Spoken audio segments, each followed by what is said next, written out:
Biso bandeko ya disok tosanganaki lelo mpona komanyola likambo ya motuya oyo etali bokangemi ya moko oyo azali kulutu na biso, azali leki mpona basusu, azali papa mpona basusu, azali koko mpona basusu.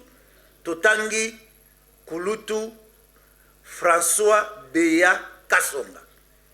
Tolobi boye biso na kati ya disok mpona nini tosangani lelo tolobi toloba makambo na ye.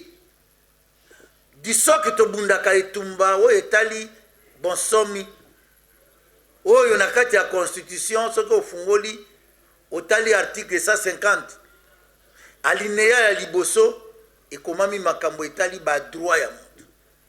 Tolobi boye mpona makambo etali kulutu na biso ya conseiller spécial ya chef de l'État. Lelo akangama depuis le 5 février azana makala. Tolobi boye tokoti na kati ya makambo te, asalaki mabe, asalaki malamu.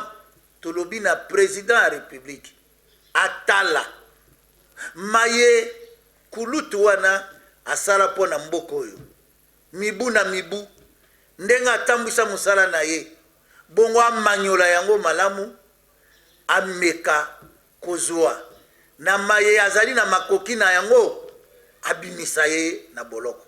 Eloko tosengi kaka moko wana abimisa ye.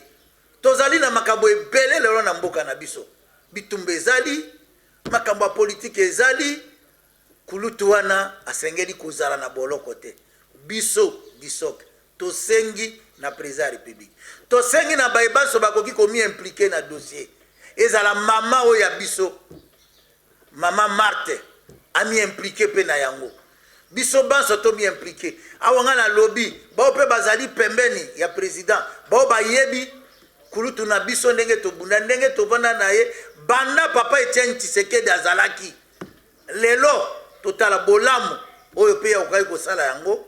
Lelo totala yango pe totala kubimisa na ye, abima azala libre.